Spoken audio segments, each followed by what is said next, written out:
Step back in time, deep into the heart of ancient caves, where the first human artists left their mark. These masterpieces weren't created with modern tools. Artists used what nature provided: red and yellow ochre, black manganese, and charcoal, ground into powders and often mixed with water or animal fat. The paint was applied with fingers, crude brushes of moss or fur, or even sprayed from the mouth to create stencils. Sometimes, the rock was engraved first to outline the figures. Were these paintings a form of hunting magic, a record of their lives, or sacred rituals performed in the flickering light of animal fat lamps? These silent galleries whisper tales of our earliest ancestors' creativity and connection to their world.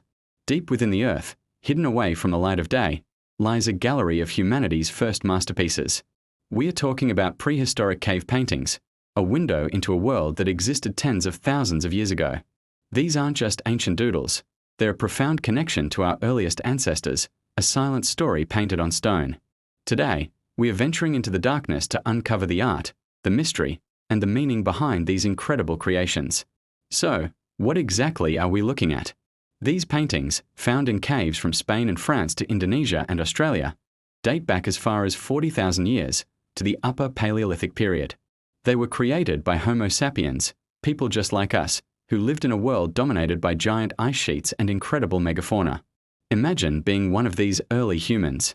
Your world is raw, untamed, and often dangerous.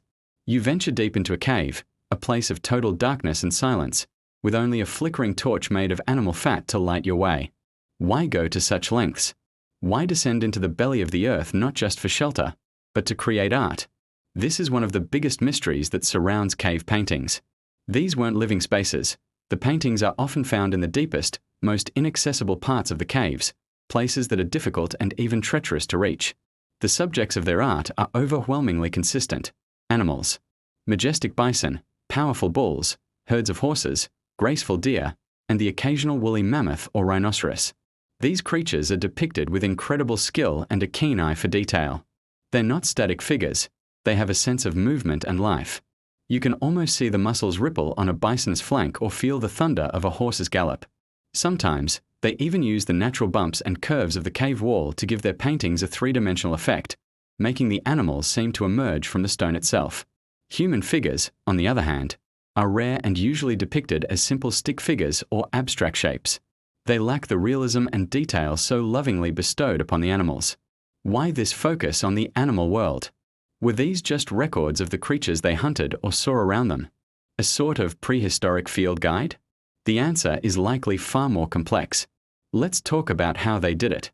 This was Stone Age technology, but the results were anything but primitive. The pigments were made from minerals ground into a fine powder. Red, yellow, and brown came from ochre, a type of iron oxide clay. Black was created from charcoal or manganese dioxide. These powders were mixed with a binder, perhaps animal fat, blood, egg whites, or even just water, to create a kind of prehistoric paint. They applied it using their fingers, pads of moss or fur, or even primitive brushes made from animal hair or plant fibers. For some of the finer lines and spray paint effects, they may have used hollow bones or reeds to blow the pigment onto the wall. Think about the ingenuity required to create these tools and materials from scratch. One of the most iconic and mysterious symbols found in these caves is the human handprint.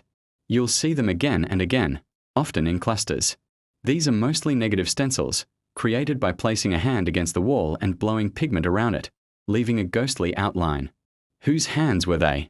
Men, women, even children. Seeing these handprints is an incredibly powerful experience. It's a direct message from the past, a signature left across millennia. It's as if someone is reaching out from 30,000 years ago, saying, "I was here. I existed." Now for the million-dollar question: why did they do it? Scholars have debated this for centuries, and there's no single, easy answer. Let's explore some of the leading theories. One early idea was art for art's sake. Perhaps our ancestors simply had an innate creative drive and decorated the caves for the sheer pleasure of it. While this is a nice thought, it doesn't quite explain why the paintings are in such hidden, hard-to-reach locations. If it was just for decoration, why not paint the areas where they actually lived? Another popular theory is the idea of hunting magic. The thinking goes that by painting an animal, the artist or shaman could gain some sort of power over it, ensuring a successful hunt. This might explain why some animals are depicted with spears or arrows in them. It was a ritual to magically capture the animal spirit before the real hunt began. In a world where a successful hunt meant the difference between life and death, this makes a lot of sense. But then, analysis of animal bones found in the caves shows that the animals they painted were always the ones they ate the most. For example, in many French caves, reindeer were the primary food source, but bison and horses dominate the art. This complicates the simple hunting magic theory. This leads us to another compelling idea: shamanism and spiritual visions. Caves were seen as sacred spaces, portals to the spirit world. The deep darkness, the echoing silence, the lack of oxygen, all of this could induce altered states of consciousness. It's believed that shamans would journey into these caves to communicate with spirits, and the paintings were illustrations of their visions. The animals weren't just animals. They were powerful spirit guides or deities. The geometric shapes and dots that often accompany the paintings might represent parts of these trance-like experiences. The walls of the cave weren't just a canvas. They were a membrane between our world and the spirit world. Let's visit some of the most famous sites to see this in action. First, Lascaux in France, discovered in 1940 by 4 teenagers and their dog. It's often called the Sistine Chapel of Prehistory. Its most famous section, the Hall of the Bulls, features enormous paintings of bulls, horses, and stags that are truly breathtaking in their scale and dynamism. The artists used the contours of the cave to create a sense of perspective and motion that is astonishing. Then there's the Chauvet Cave, also in France, discovered in 1994. The art here is even older than Lascaux, dating back over 30,000 years, and it's remarkably preserved. What's unique about Chauvet is the range of animals depicted. Alongside the usual horses and bison, you find predators like cave lions, panthers, bears, and owls. The level of artistry is incredible, with shading and perspective that wouldn't be seen again for thousands of years. And we can't forget Altamira in Spain, famous for its polychrome ceiling of bison. Here, the artists use the natural bulges in the rock to create lifelike, three-dimensional bison that look like they are curled up and sleeping on the cave ceiling. When the discoverer's young daughter first spotted them in 1879, she famously cried out, "Look, Papa, oxen." The truth is, the purpose of these paintings might have been a combination of all these theories, and perhaps others we haven't even thought of. They could have been used for initiation ceremonies for young hunters, as astronomical calendars tracking the stars, or as clan symbols. Maybe their meaning changed over the thousands of years they were being created and added to. What is certain is that these caves were incredibly important places, revisited by generation after generation who added their own layers of art. They were centers of culture, religion, and community for our distant ancestors. They show us that the desire to create, to tell stories, and to find meaning in the world is not a modern invention. It's a fundamental part of what it means to be human.